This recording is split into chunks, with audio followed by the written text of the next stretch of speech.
Sisters and brothers, ladies and gentlemen, friends, neighbors, comrades, all citizens of the world, wherever you're going, wherever you've been, and wherever you're at, we welcome you to the Live from the Heartland show here on YouTube. New episodes air every Friday at 9 a.m. Central Time with individual interviews posted throughout the following week.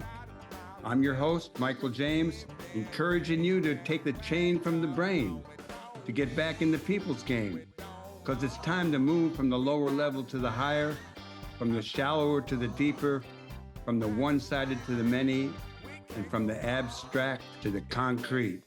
So, without further ado, let's get it on. Hello, all you citizens of the world. It's Michael James, once again with another edition of the Live from the Heartland show. And we are recording this on Monday, March 4th for the week of March 9th. And we're really glad that you've tuned in or you're watching us.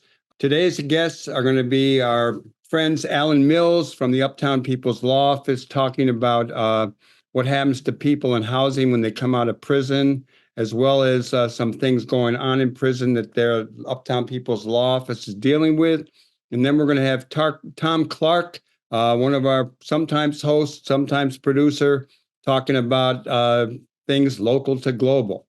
A couple of good things I want to start off with. It's a personal note. I want to give a big shout out to two of my kids. I have a lot of kids and I love them all. They're all doing well. But Casey Blue James just finished her 6th marathon. She finished the Tokyo Marathon yesterday when we're recording. And then Katie and Lake James, some of you know I used to play Twin Peaks all the time. He's been a guest on the show since he was a little kid. He's in Hanoi. He had been in Bali along with Whitney, the band. He was filling in for a friend, and now he's doing a record release over in Hanoi. I talked to him last night. He's all suntanned, sunburned actually. And his new album, Lake J, came out this past Friday. And it's called Dizzy, and you can find it at YouTube, whatever, you'll find it. On some other good things, I read an article in the New York Times this last Sunday about a football club in North Belfast. And there's a team called the Bohemians, and the article talks about how they have become so popular with their activism, whether it's LGBT, whether it's around Palestine, immigration. It's a soccer club with fans that are clearly progressive, and it's a good read. Following up on that, I sent it to Russ Bradford, the former basketball coach, basketball talent judge, and the writer. I did do the photographs for his book, Patty on the Hardwood, when Russ was coaching over there in Ireland. He's over there now working on a book about Syrian refugees, and he followed up my information on the Bohemian Football Club with a thing going on in Belfast that where a soccer team is welcoming all the Syrian and Nigerian refugees and really including them in local activities. So those are some good things. On the more negative note, we have really serious issues in Gaza as well as in the Ukraine. It is good that Vice President Harris did finally call for the ceasefire, and let's hope something happens. And we're glad they're dropping some supplies in, although it's not a really effective way to deal with the hunger that so many people in Gaza are now facing. And on a negative note, on a personal negative note, I drive a 2002 Mitsubishi Montero. It was a gift from my niece and nephew when my brother Bo died. We call it Bo's Beast, and it's been a real workhorse of a vehicle. I was coming home from the YMCA and registering the car and doing a bunch of errands the other morning.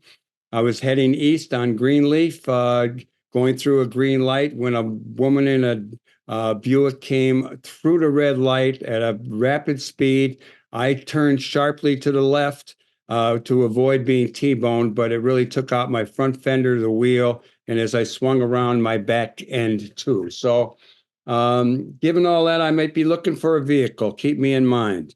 On the sports front, I already talked about the soccer teams, but there is a lot of drama going on around who will be the Bears quarterback. And there's a lot of push from these wealthy owners of our sports teams wanting new stadiums and wanting people to pay for it. So it made me think of an earlier guest we had named Sean Dinsis, who did a book called Bulls Markets when the Bulls got the United Center all built up and rebuilt, whatever happened, and all the promises they gave to the community, which didn't necessarily come true. So I think that's enough, little bit of a banter. We're going to hear a little bit of Katie and Lake James's new music, Lake J, Dizzy, and we'll be right back with our first guest, who will be Alan Mills of the Uptown People's Law Center. Stay tuned here on the left end of your dial.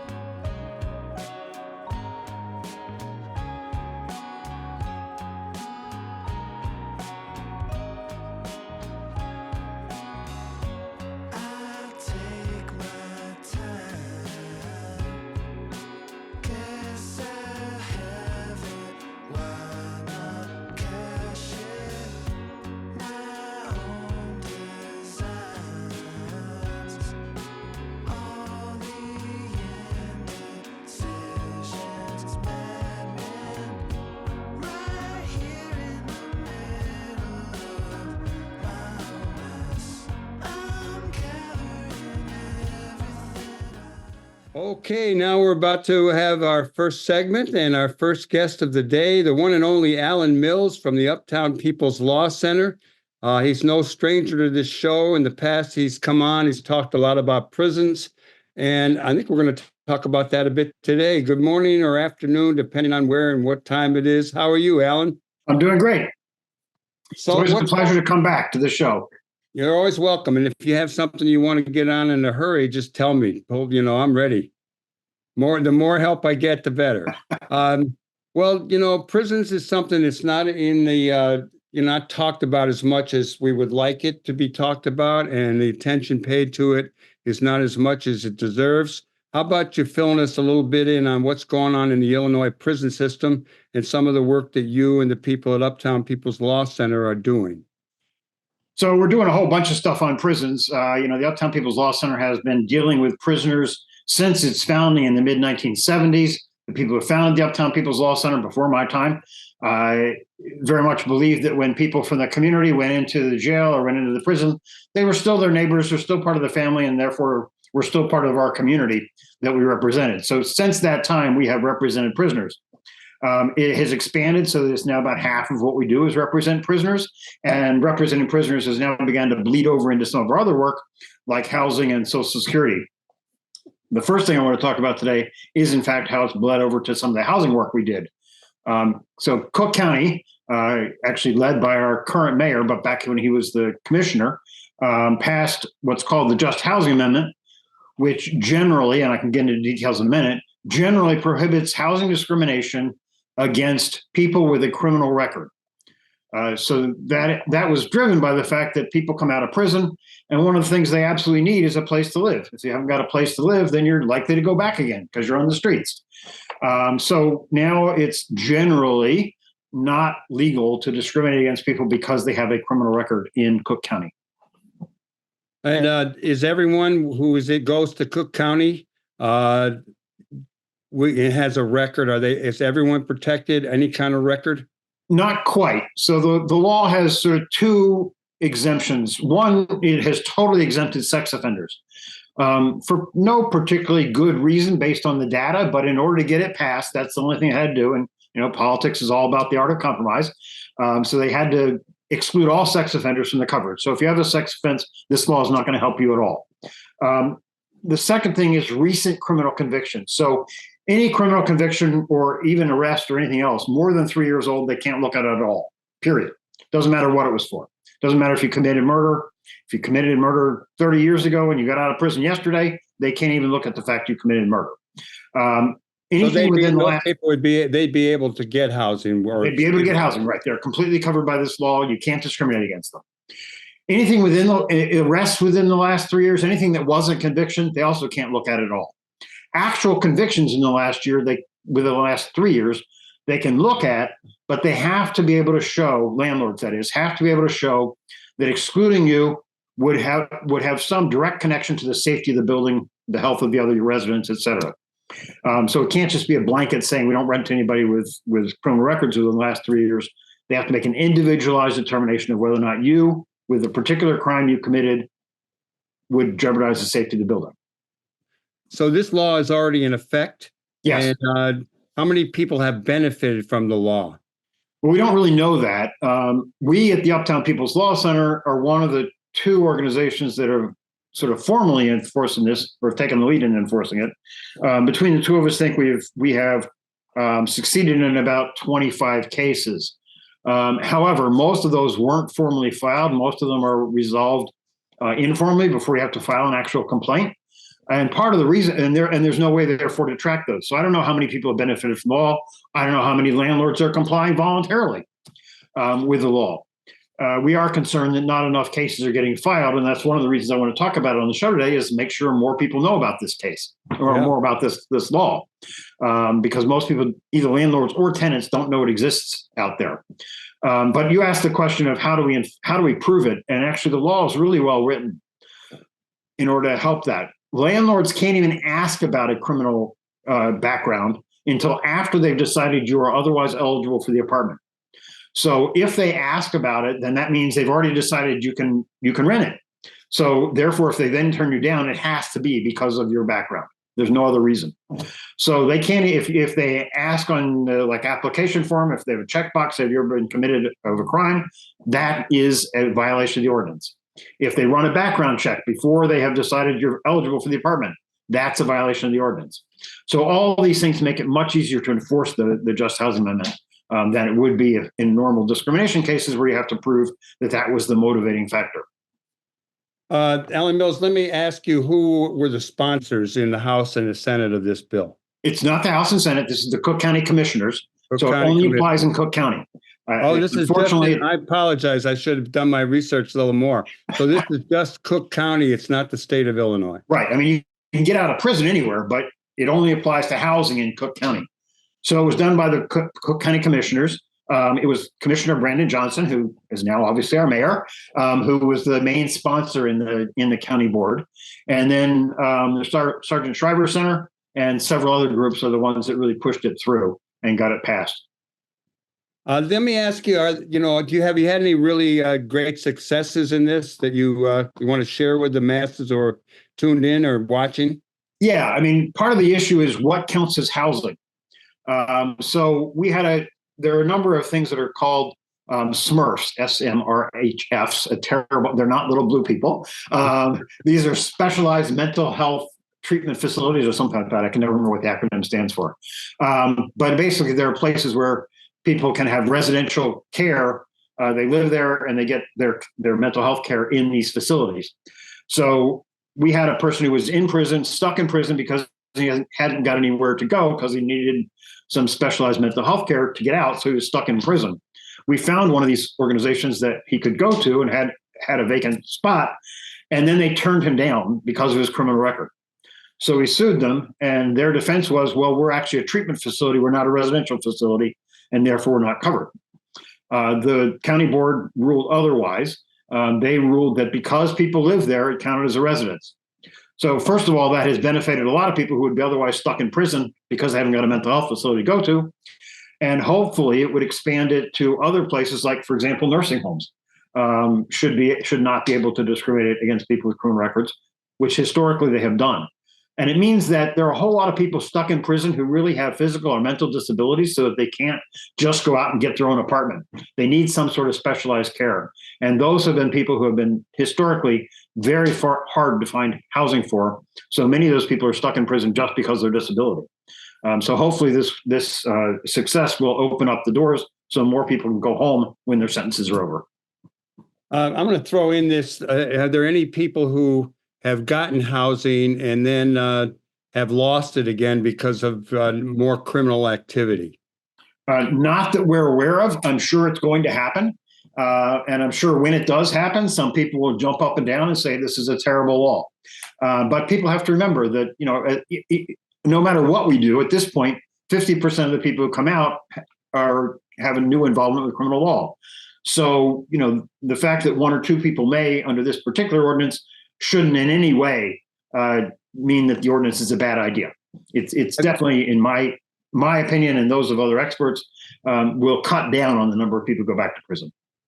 Let's hope so. Have you, what are the hurdles in enforcing this law that you find that you have to confront? I think the biggest hurdle is people don't know about it. Last year, there were only 12 cases filed before the commission, the Human Rights Commission, that enforces this. And I can't believe that's because every landlord in the city is complying with it. I think it's because tenants don't know their rights, and therefore they're not complaining when they get turned down. Anybody who has such a complaint should contact us at the Uptown People's Law Center, UPLC at uplcchicago.org, and we'll be happy to look into it. And if there is in fact a violation, take up your case. Well, in closing on this part of our discussion, why is this a good law? It's a good law because it helps people stay out of prison and get out of prison. Prison is not good for anybody. And certainly once you have served your time, once you've paid your penalty, it shouldn't be a lifetime disability. There's no reason in the world why people who get out of prison should be forced to be homeless. And that is unfortunately happens way too often. If you look at the homeless encampments all over the city, and they're growing, you'll see a remarkable number of people that have spent some time in prison or otherwise or Cook County Jail.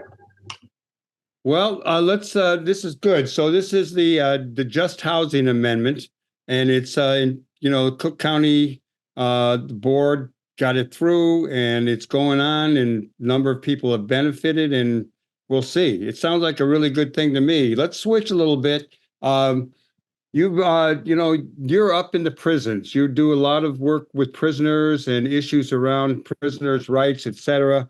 What do you got going on? You have a new case going on that has to do with something like out of our negative historical past with poll taxes and literacy tests and that kind of thing. What's happening? I think anybody who looks at the prison system or our criminal justice system broadly is aware that it's an extremely racially biased system. There's no question that there's an overrepresentation of Black people and overrepresentation of all people of color in our criminal justice system in general. Anybody who walks through Cook County Jail will immediately see that the vast majority of folks in there are Black, and very few white people are in that prison or in that jail. Same is true of the prison. So the lawsuit we just filed has a tiny little piece of that. Several years ago, the Illinois legislature passed a law saying that everybody who's getting out within the next 6 months out of prison should have the opportunity to take a civics class. And they said that the most effective way to actually teach those civics classes was for other prisoners to teach them. Each one teach one, an old thing from the 60s, right? So that's applied here in the prison. So there was a man who, Centralia Prison in downstate Illinois, was teaching one of those classes. And he got to the point where they were talking about the pre-civil rights era, so the 40s, 50s, and 60s in the South, and how they used various methods to try to suppress the Black vote. He was talking about the literacy tests and the poll taxes. As he was having this discussion during his class, the prison official who was in charge of sort of monitoring the class, he wasn't teaching it, but he's supposed to be there, interrupted and said, "You're lying to them." He said the literacy tests had nothing to do with trying to suppress the Black vote, that they were completely race neutral. And the only reason we had them was to ensure that people knew what they were voting for. So my prisoner, Mr. McNeil, said, "No, that is not true. These are clearly racist." And then the guard again interrupted and said, no, they're not racist. And you're talking about racism in this class is divisive. You shouldn't be talking about racism. You should be just talking about voting and voting rights without any racial background. So he insisted on talking about it. He got a disciplinary report. He was barred from teaching the class anymore. And the prisoner has since then, and it's now been over a year, not been allowed to have any other job at Centralia. So he just sits in his cell all day long. So he's essentially been blackballed because he refused to lie about literacy tests being racist. Wow. So how come prisoners are teaching other prisoners in the first place? Is this something that goes on in our prisons? Almost never. I mean, it happened. This was unique, and it was pushed by a lot of folks who thought that People getting out of prison weren't even aware that they were allowed to vote, because in many states, of course, they aren't. And that's made a lot of press nationally. So a lot of people get out of prison thinking they're not allowed to vote, or they don't know who to vote for, or they don't think voting matters. So the legislature thought it'd be a good idea that people getting out of prison should be educated as to what their voting rights are, as to what the history of voting is, the struggle for voting rights, to understand that this was not just a gift that was given to people, that people actually went out there and fought, and in some cases died in order to ensure that everybody had a right to vote. And they thought the most effective way to get that message across was to have other prisoners, each one teach one, rather than having a bunch of guards try to impart that knowledge to prisoners, which would never really work. It's really surprising that this, you would think that people knew the history of voting rights in this country and the civil rights movement. This is, wow, it's blowing me away. Was this a rogue officer? Yeah, tell us about the officer that did this. I wish I would say it was a rogue. But we tried to resolve this informally. We contacted the chief legal counsel of the Illinois Department of Corrections, who didn't take any action. My client filed a formal grievance, which went all the way up the chain of command to the director's office, and they refused to do anything about it. So this has been endorsed by the highest levels in the Department of Corrections. Now, I'm not sure anybody actually believes this. The head of the Department of Corrections right now is a Black woman. So I find it hard to believe that she actually believes this. But, I think that what's really happening here is it's very much embedded in the racism that underlies the entire system. And unfortunately, we have candidates running for office. This happened well before, but we filed the lawsuit shortly after. Nikki Haley gave this response to the New Hampshire presidential primary, where she was asked the cause of the Civil War and refused to say anything about slavery. And then you have people like Ted Cruz in Texas talking about how slavery was actually good for people. And Ron DeSantis saying that slavery meant that people got training and skills they wouldn't otherwise have. So you have a section of this country now who is trying to rewrite that history and trying to erase the entire struggle for civil rights as if it didn't happen. And I think, this is deep Southern Illinois. The prison official who was involved was white. It's the heart of Trump country. People think about Illinois as being a blue state, but if you look at the map, in terms of acreage, there's a bright red sea south of Chicago. And Centralia Prison, where this happened, is in the middle of that bright red sea. Was this a prison official or this guard who was monitoring the class?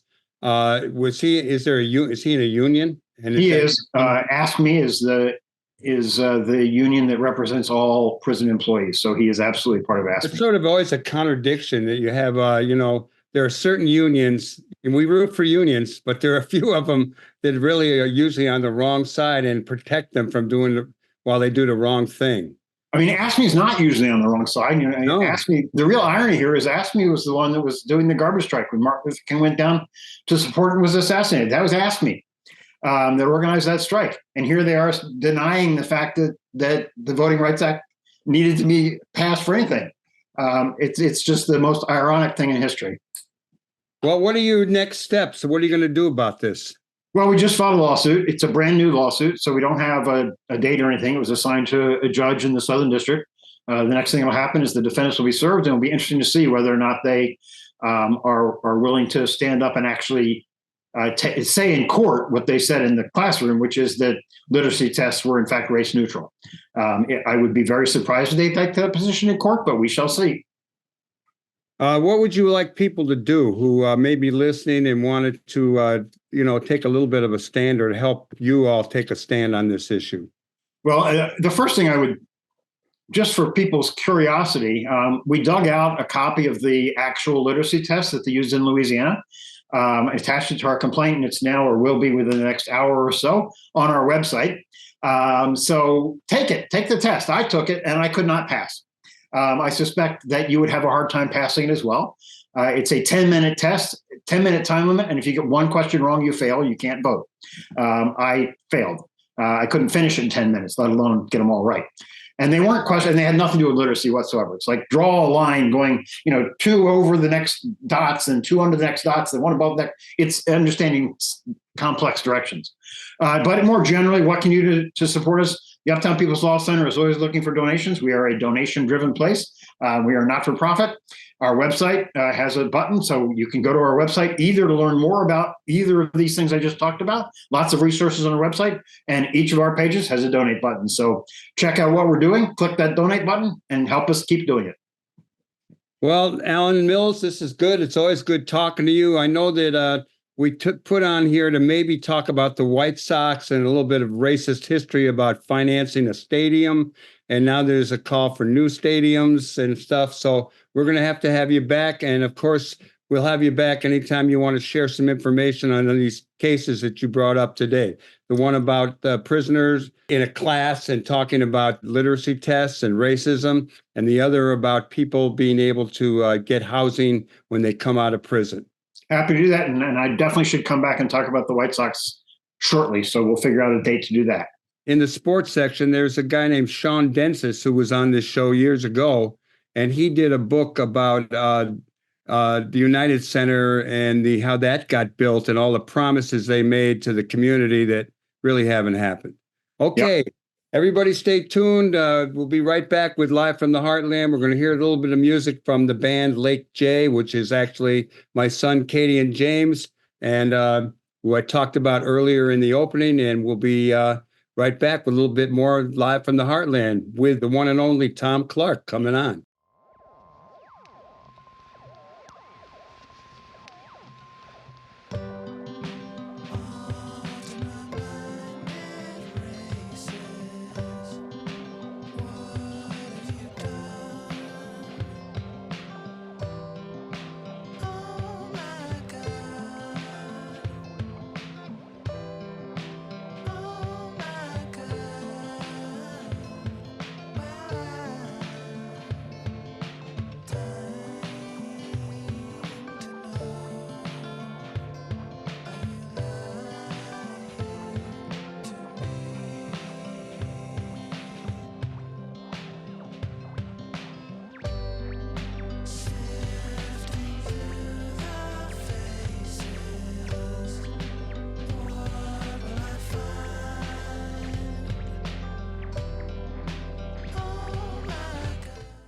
Okay, welcome back to Live from the Heartland for the week of March 9th.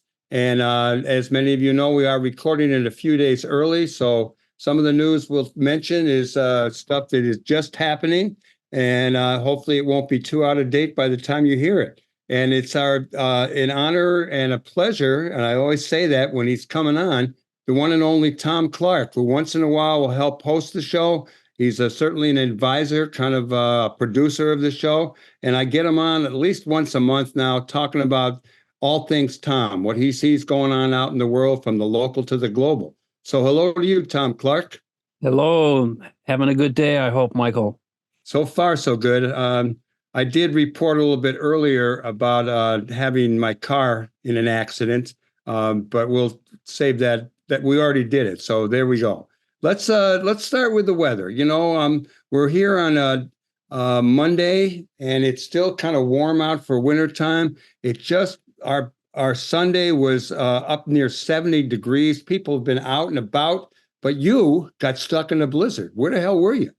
Well, we weren't exactly stuck, but we accompanied our granddaughters and their parents to Colorado so that the parents could go skiing and we could spend some quality time with the young girls, 1 and 3. And nice. Our travels went well. They drove out. We flew out in the middle of our stay in the YMCA camp on the skiing side of the mountains out there, just north of Winter Park, south of Granby. We got hit with a 5-inch blizzard. And I'll tell you, it was really blown, and it reminded me of winters of yore because, boy, we're not having a winter in Chicago. And the same day you were having 70 degrees last week, it was 7 above that evening. Gorgeous sunrises, wonderful moonrises, but we could still see stars. It was really a special time. And it's nice to be up there and up high, closer to those stars. I think, as a friend commented, we Flatlanders need to see the mountains every once in a while. We try to get out there about once every 5 years or so, because that's another whole country that we're not Oh, it used to, is. There's a particularly lot. this non-winter we've had in Chicago. Yeah, we've had a pretty light winter, except for a few weeks of really cold, and which did bust a couple of my pipes and stuff like that. Um, Anyhow, let's go to something that's not as fun to talk about. There's a guy, the orange-haired guy, is been written off or taken off the ballot in a number of states up there in Maine, out there in Colorado, and in Illinois here. But what happened? The news just came in. Well, the Supreme Court has unanimously rejected the notion that Colorado or any other individual state can keep Trump from being on the ballot. They say that that's a legislative function, and it should not be up to each individual state, which would create chaos, or even in this particular decision, up to the court to decide whether or not the former insurrectionist is allowed on the ballot or not. It's not a particularly surprising decision. I guess I was surprised that it was a unanimous decision. Yeah, me too. They clearly directed Congress to take care of this. And as we know, Congress can't get much of anything done these days. We're in a week where there are continuing resolutions rather than permanent appropriations. That seems to be an ongoing story with this dysfunctional GOP. And we'll have to see what else Congress finds time for, like impeaching the sitting president with no grounds to do so, while they passed up the opportunity to do it with the insurrectionists.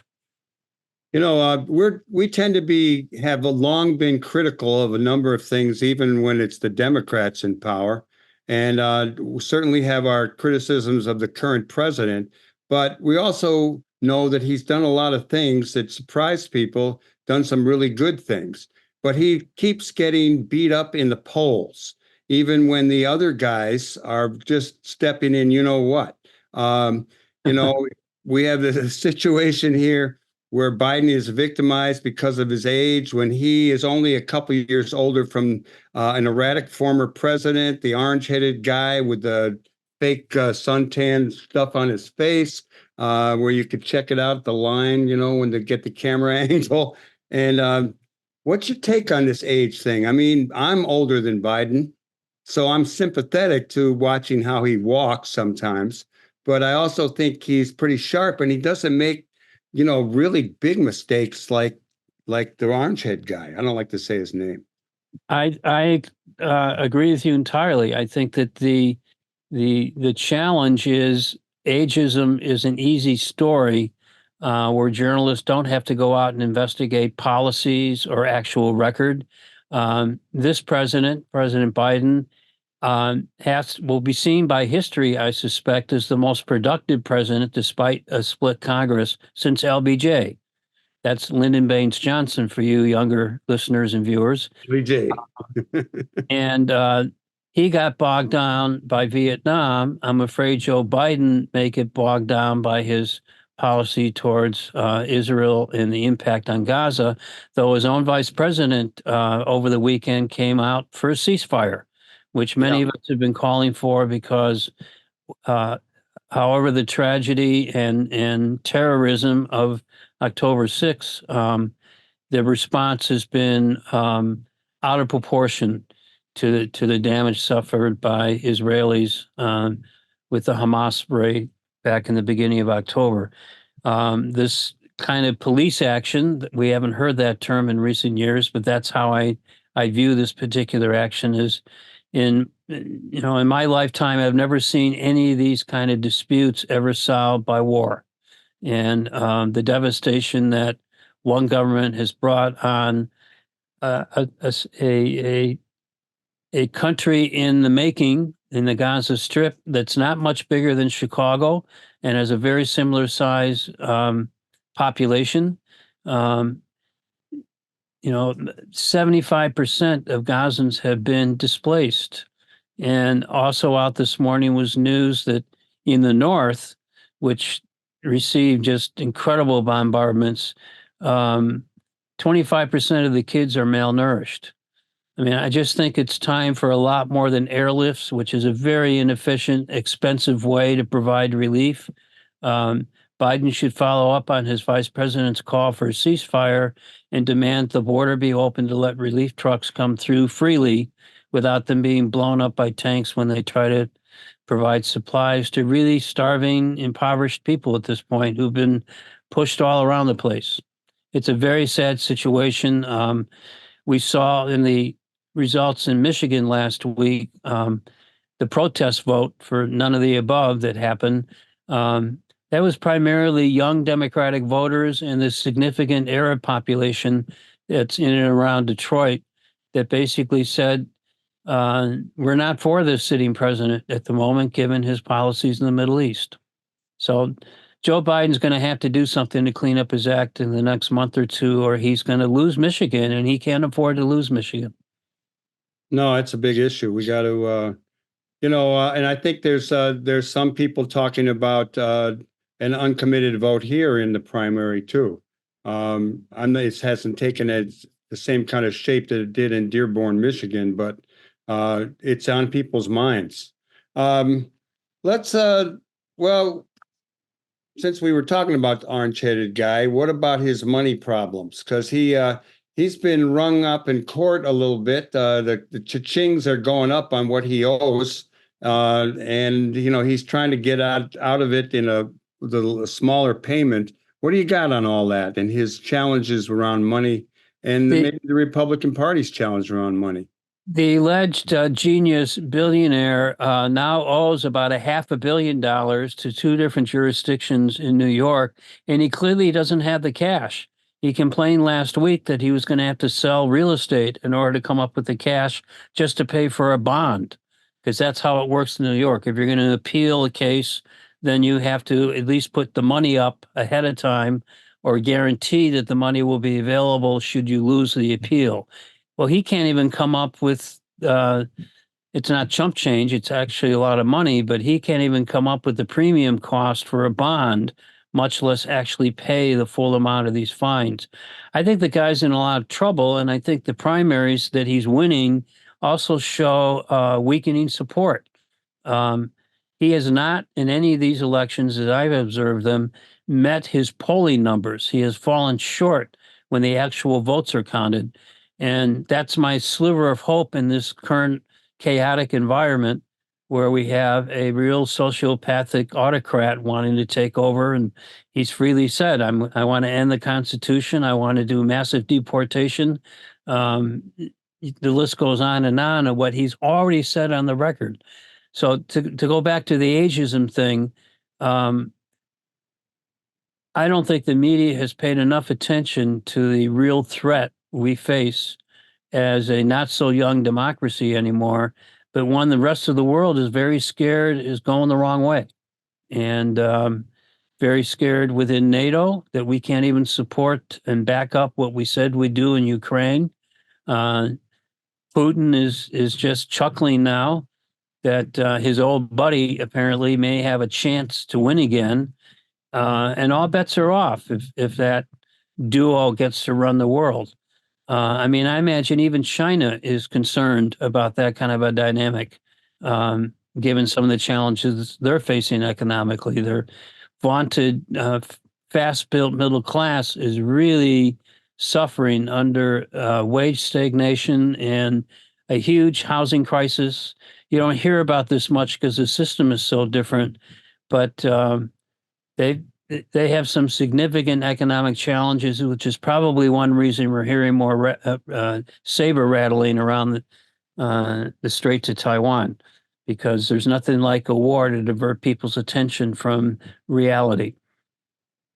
Thom Clark, let me ask you, do you have any take on these polls? I know a lot of people say, don't look at the polls, don't worry about it too much, but we all do.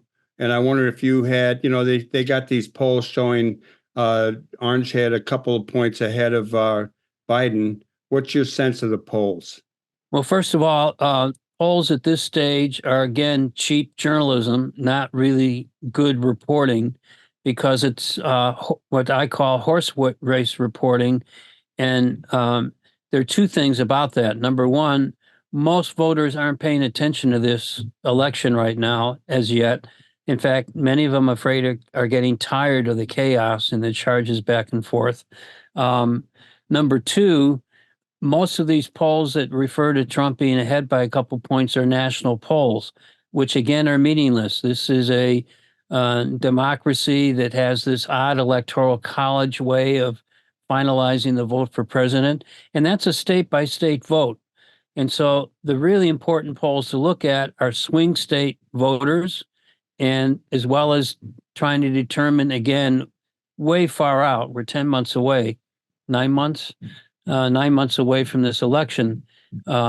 Most people don't really pay much attention to what they're going to do on election day until after Labor Day. So we have a spring and a summer to get through before we can take these polls really seriously. And the only important polls to look at are the state by state results in swing state areas, because that's where the electoral college will be determined. That's good to hear. And one more thing on the kind of national level before we shift a little bit to closer to home. The leader of the Republicans in the Senate is a guy named Mitch McConnell, and he's clearly starting to fall out of favor, and has a riff with Orange Head, but he also has enabled a lot of negative things to happen, and he just decided to not run again, or not always giving up the leadership of the Republicans in the Senate. Any take on him and what might happen and where that's going?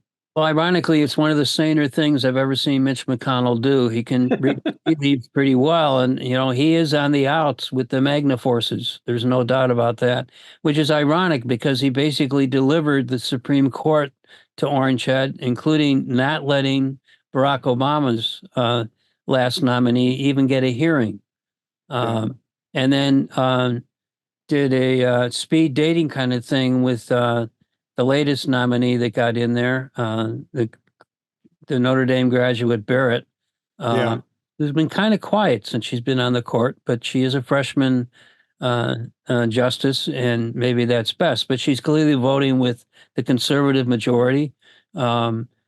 I think it's curious, again, that everybody, including the liberals on the court, voted against this striking Orange Head from the ballot in Colorado, and that will have an effect here in Illinois as well as in Maine. We'll see that whole thing develop. But Mitch McConnell is almost solely responsible for the conservative shift in the courts, not only in the Supreme Court, but on the federal court level, district court level. He got a lot of judges appointed even before Biden came in during the Orange Head's years in office. And he's continued that trend, though a little less so given the nominations that Biden has made. But a lot of those nominations have been held up by Mitch McConnell. And so I think he's been rather spineless in challenging the Magna forces of his old party. And I can't blame him for leaving the leadership of really a very chaotic party that has really lost its core principles. Mind you, this is the party of Lincoln, and we know what he did to wage and succeed with the Civil War. Practically all the stuff he stood for back 150 years ago, the current Republican Party has shunned. And I think what's most dangerous is the inward looking, where we want to get rid of all the immigrants who, of course, built this country. We want to align ourselves with other autocrats around the world rather than democratic forces. I mean, these are very dangerous trends that we ought to take seriously and make sure it doesn't happen. We have to make sure every living body turns out to vote. I would hope that some reason McConnell resigns or something. I don't want to get too far into it, but if it happens before his re-election, or he runs or someone else runs, the governor of Kentucky would appoint somebody. And I do like this guy, Andy Beshear, in Kentucky. I think he's someone to watch. I agree. Let's switch. Let's bring it on home. And one of the things that you've been working on, I've been working on, a lot of people in the neighborhood, particularly in Network 49, is Bring Chicago Home. And Bring Chicago Home will tax a real estate transfer tax over $1 million on one-time sale of a building. That money would go into a fund that would deal with homelessness in the city. And we need to deal with homelessness throughout the nation. But we had a situation where they've got some legal trouble now. What happened? Well, without getting into the legal morass, the real estate interests with a lot of money behind them successfully challenged the way this referendum was posed. And the basic problem with the language in the referendum is that it calls for both a decrease in the basic tax rate for most of us homeowners, as well as a tiered increase for more expensive homes and property. And it's really the downtown office building and larger developer of shopping centers or Amazon warehouses that were very opposed to this because, again, that one-time sale means that they will pay a higher rate on the real estate transfer tax, which was seen by this 10-year campaign by the Coalition for Homeless as one of the best ways to have a dedicated fund to deal with this continuing big problem in our town, aggravated by the so-called migrant crisis. Some of those folks are trying to use the same beds to get shelter overnight. And while we've had a relatively mild winter, anything below 40, it's not very nice to have to stay out in. Plus, it would fund a lot of necessary needed supportive services, possibly even reopening some of those mental health clinics that were closed an administration ago. So I think the initiative is important for all of us to still vote on, if for no other reason to send a message about how we're willing to adjust this basic real estate transfer tax issue to make it more progressive and to help directly fund homeless programs. One other thing that I want to bring up is the election. We have an election coming up real soon, and you can actually vote now, everybody. One of the candidates for the state's attorney position, now held by Kim Foxx, a true progressive, is open. She's not rerunning. And the Democratic Party has endorsed a fellow named Clayton Harris over a former judge named, I think it's Eileen. Eileen, yes. There's some debate going on around who to support on that. And at first, I was leaning toward Burke after I saw our friend Don Rose come out and support her, saying that she had taken on the Catholic Church over sex allegations, et cetera, et cetera. Then our Democratic Ward Committee woman and also our state representative, Kelly Cassidy, put out a very detailed letter about how Burke had prosecuted a 5-year-old on a case, and it was pretty horrendous. Other people I know have talked to people who have a lot of favorable things to say about Harris. Today, I noticed that Julie Hamos, a former state senator who tends to be progressive, she came out for Burke. And I'm just wondering what your take is on the state's attorney race, what you know and what you might want to share. Well, I'm a little surprised this race hasn't gotten more attention, given all the attention that Ms. Fox got during her 2 terms in office. Having said that, this is a case where I think it's important to follow the money. Very conservative Republican donors are the ones supporting Burke's campaign. It's one reason we're getting so many glossy 4-color brochures in the mail supporting and TV ads up the waz. And you need to look at who is funding that effort. Clearly, they're scared of the independence Clayton Harris would bring to the office, are afraid of another progressive prosecutor in that office, and they're supporting with millions of dollars this former judge's campaign. So I urge people to pay attention to Clayton Harris for state's attorney and to ignore the advertising for Miss Burke.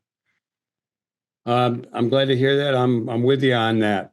One sad note, and I guess we'll finish up on that unless we'll have a little finale of happiness maybe. But up in our neighborhood at Potawatomi Park, where a lot of us have gone over the years to vote or participate in various things going on, there was a shooting just the other day. I think one woman was killed and three people were wounded. Apparently, the shooters were after somebody in the group. The young woman who passed was a visitor from Minnesota. I think her name was Keontae Gladney, and she was only 19. Any thoughts on this? Well, it's another sad example about how we have too many guns in our society and in our neighborhood. Disputes that might have been settled with fists or a knife when we were growing up are now settled not just by a pistol, but by automatic weapons. And it follows the tragedy outside Senn High School just a few weeks ago. And the immediate neighbors in both cases are just baffled and saddened and scared, in all honesty. There was a quiet vigil on behalf of primarily the staff who particularly felt this. The shooting took place behind their field house. It was a wonderful ceremony that I think helped the staff understand that there were neighbors who were supporting them in their grief and their sorrow over what happened. But we have a bigger story, ongoing story to deal with in trying to get rid of automatic weapons from our society. It was a moving ceremony. It was a number of people, and they had a prayer or a peace circle. I was there, and a lot of candles, and it was just another sad occasion. But it was good that some people came out to show their respect and their hopes for something different. We're out of time, Thom, unless you got some little upbeat words of enthusiasm or excitement that you want to share. Well, I will just say that Rogers Park knows how to take care of its own. And like other crises in the past, the mutual aid that we're able to bring together to support people in grief, I think is a telling element of our neighborhood and something we should be proud of, even when it's over a sad issue. Thom, it's always great to talk to you and to see you. Sometimes I see you in person, sometimes it's over to Zoom. Keep doing good in the world. Thanks a lot for coming on, Thom. Have a great day, Michael. Take care. Okay. And everybody else, I just want to say that our music today was a little bit of Kev Mo at the beginning. We're going to play a little bit of Chick Street Man as we go out. And in between, we're playing Lake J, which is Katie and Lake James. And I just want to say that if you want to check out last week's show, we had Katie Hogan on talking about Bring Chicago Home. And then we had Mariana Staropoulos, who is running for the clerk of the circuit court. And they both had good things to say. In memoriam, there's a woman, I knew her as Nancy Kay. Her name was Nancy Kaufman. And back in the early days of the Heartland Cafe, Nancy Kay had started a Small Planet catering business called Small Planet Catering. And we were very sorry to hear that she passed away. Okay, that's it. I want to thank everybody who made the show possible, from our guests, Alan Mills, Thom Clark, to our producers, Thom Clark, Katie Hogan, Lynn Orman, and to our engineer, Hal James. I'm Michael James. I'll be back next week. I'll probably have Katie and Lake James, Steve Hashimoto, and Peter Kuttner on. And then who knows who we'll have on the weeks after that. So you all keep doing good in the world, because the world needs all the good that you do, that I do, that we can do together. All power to the people.